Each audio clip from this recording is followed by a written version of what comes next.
Hello folks, Jose with Homeboats and Travel, bringing you the final episode on the boat commissioning of the Catalina 445. We're here at beautiful Regatta Point Marina, heading over to meet with Ed Massey, who's going to give us a walkthrough of the completed commissioning Catalina 445. It's taken several months to get this whole project put together. This boat is heavily loaded, meaning everything you can think of to put on a boat, this boat has. I mean, they might have missed one little thing, but there's a lot of technology on the boat, and I think you'll enjoy this final walkthrough. So let's go catch up with that.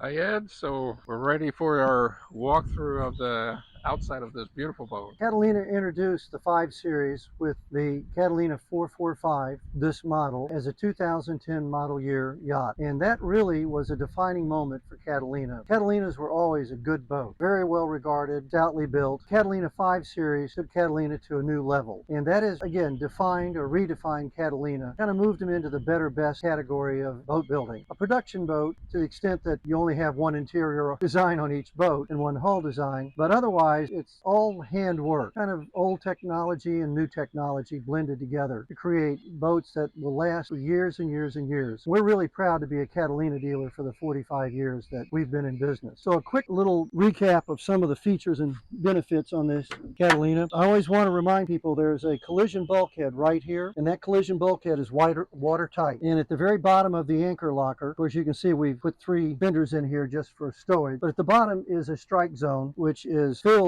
with a hard foam about the hardness of mahogany. So if you hit an object, a floating object, and tore a big chunk of the bow out of the boat or below the water line, no water gets into the boat and the boat is still safe. I don't know of another builder in this kind of price category that even gets close to that kind of focus on safety at sea. All the boats are beautiful at the dock, but you know, someday we're going to go out and sail, and when we do, we want to know that the boat's safe and built for blue water sailing. So with that in mind, let's kind of start moving aft a little bit. You'll notice what we've done is we have canvas covers for all the hatches, and with the insect screens and shades down below, that'll keep the heat out of the boat if you're in a hot climate. We're in Florida, so Florida is known to be a little bit toasty at times, almost all the time. And this boat down below is very comfortable because of that, and the great air conditioning system that Catalina uses. As we move aft a little bit, this is a custom installation of 4-spar whisker pole, and this is carbon and aluminum combination. And you'll notice Ted Wyrack installed this track when we were putting the boat together at Sneed Island Boat Works, and this is the ideal spot for it. On a passage, we take the dinghy, bring it forward, turn it upside down, and then kind of scoot it back to where we can tie off the stern of the dinghy through these holes right here, so it becomes very secure. And then if you'll notice on the side of the cabins, we've got pad eyes on each side of the cabin. We can then secure the forward portion of the dinghy with those pad eyes and just some small stuff lined. A simple but effective way to go on a passage where you're going to take some blue water, green water, you know, you're going to have spray on the boat, and it's not safe to do that kind of sailing with the dinghy on the davit. So on a passage, this is where the dinghy will live, and we're set up for it. And of course, we hoist that dinghy with the spinnaker halyard,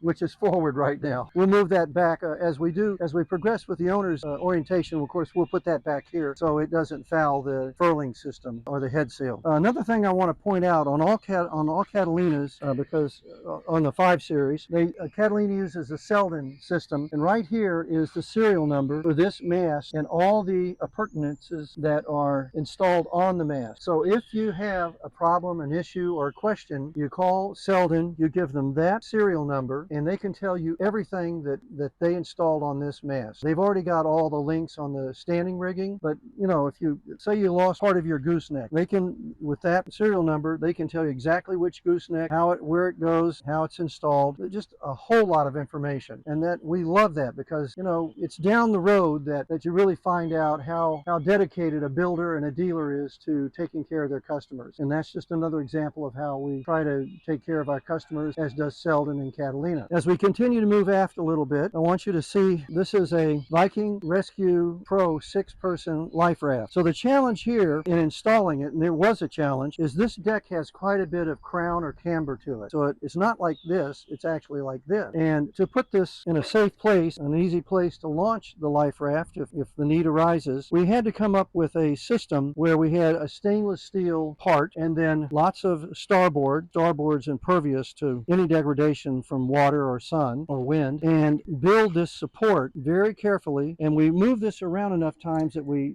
found the spot where none of the main sheet is going to foul the container for the Viking life raft. So this was quite an elaborate setup. It looks pretty simple now, but figuring it out wasn't so simple. And I have to say, Ted Wyrack did the final design on it and put it together, even to the point, if you'll notice, the main sheet has to go through that fairing block. So he perfectly positioned the hole, and then he routed the edges so there's no sharp edges to degrade the main sheet. Ted Wyrack is going to start the owner's orientation today with the owners and those schematic sheets that I showed you earlier, and he's going to take the owners through all of his installations and wire runs. A lot of wire on this boat, and it's important to know where they are. Then the owner is going to have CAD drawings created from the rough sketches that we do, or the markings we put on those schematics that we have down below. So moving aft a bit further, I'll step off of the cabin top here. I want you to notice right here, I've opened up the center panel of the Dodger, and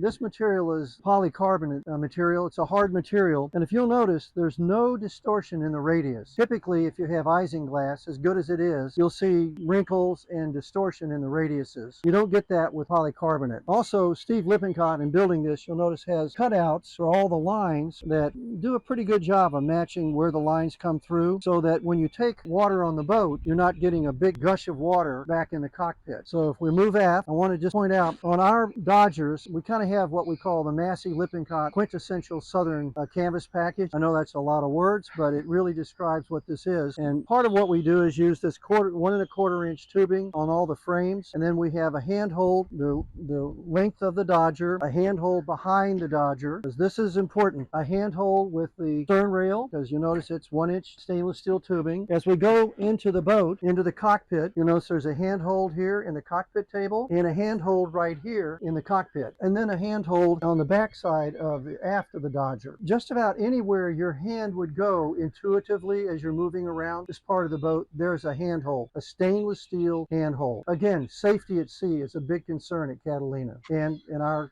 dealership as well. You'll notice that there's a lot of rope clutches on the boat. Everything, all the lines are let aft, and we go ahead and make our own labels, and we make them large enough, the letters large enough that it's easy to read. By the way, you'll notice there's a nice breeze can come through this opening right here. The center panel is when we pull it back, and really it's pretty simple. We just use this nylon webbing, pull it straight back with these D-rings, and easy peasy. Great sight lines. I mean, you can see everything from here. This is the electric sail handling winch, which handles all of these lines, but then over here, you just take, if you want to use the winch, you just take a turn around this for a fairing and come right to the electric winch. So actually, all of these sheet stoppers can be controlled with this electric winch. And then if we move aft a little bit, you'll notice that when we stepped onto the boat, we don't have to duck down. That's because we have the Massey Lippincott T-top. We're kind of happy with this. So there's two positions. If you'll notice, there's zippers.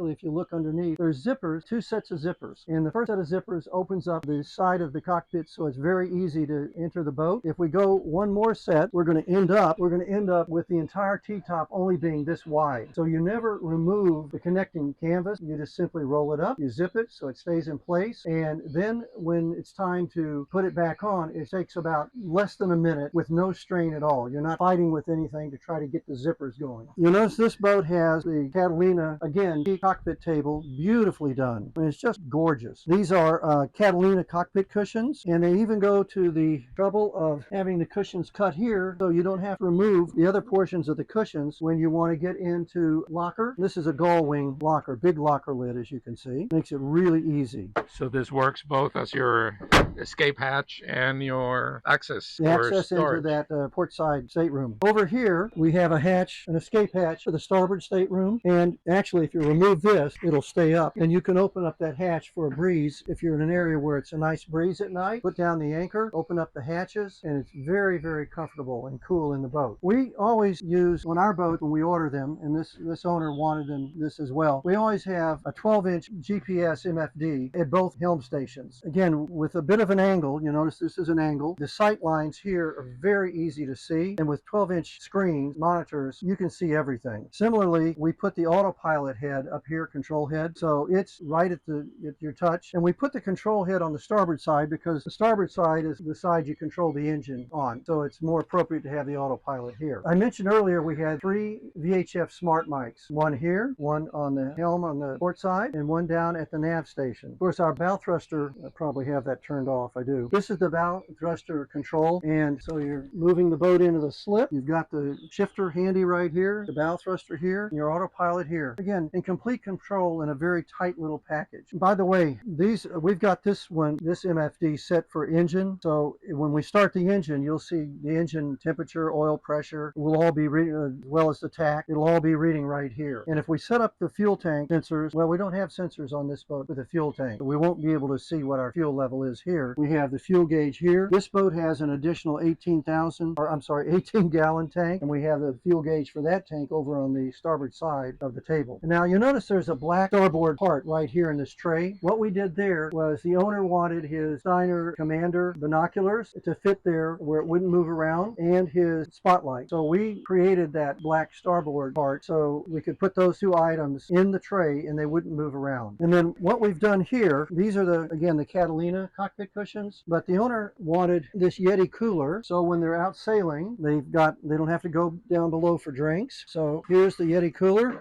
I just threw in 6 bottles of water, so when we do our orientation today, we'll be able to have our water right there ready for us. I notice you're using the new latch system for the cushion, where you don't have to drill, you just glue it in. Although it fits so tightly, we really don't even need to do that. And what we did here, we created, there's a poodle catcher on all the Catalinas, or what we kindly or finally refer to as a poodle catcher. And the poodle catcher stays right here, and then it stores underneath that panel. But when we wanted to put this Yeti cooler here, we created our own poodle catcher that let me just put this in place. We did our own poodle catcher, and with a hinge panel that sits down on a cleat so that you can actually stand on that. If this were out of the way and you're moving around the boat and you step back here, your foot won't go down to the step. It'll stop right there on a level surface, the same level as the cockpit sole. So we'll move this back into place. We think this is going to become a very popular option on 445s and on the 425. And then kind of finishing up the tour today, we went ahead and installed the Cato davit set, and we did some good guesstimates, I would say. It wasn't scientific,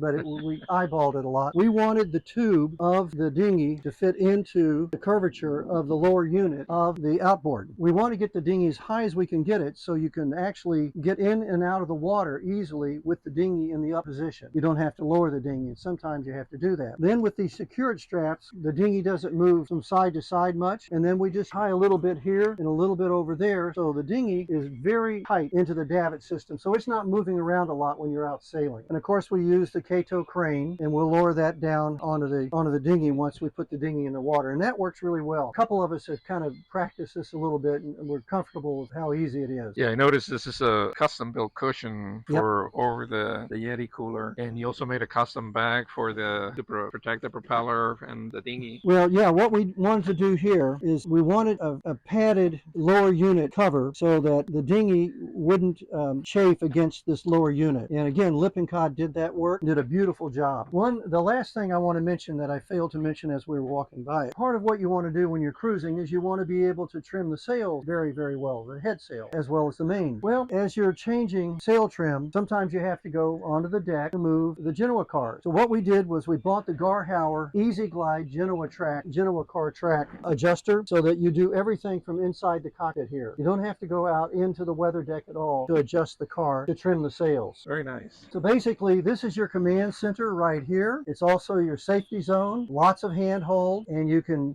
really single hand the boat. Once away from the dock, it's easy to single hand the boat. So that concludes our tour of the Catalina 445, and we're going to start the owner orientation in about 30 minutes. Well, Ed, thank you very much for the journey of the commissioning process. This has been a great learning experience in seeing the interaction with the owners. I know they've been very happy with the process. I'll see if I can catch them for a quote here in a second. But with that, folks, thank you so much for watching the series on the commissioning process for the Catalina 445. Thank you to Ed Massey, Massey Yacht Sales, that spend all this time working on the boat and making time to show us the progress on the boat. Not everybody does that, so we really appreciate you doing that for us. And if you are looking for a brand new Catalina, Massey Yacht Sales is the place to come. They'll provide you the service, and they'll make the experience of buying and owning a new Catalina memorable for you. So with that, thank you so much for watching, and we'll see you in the next series. Thank you.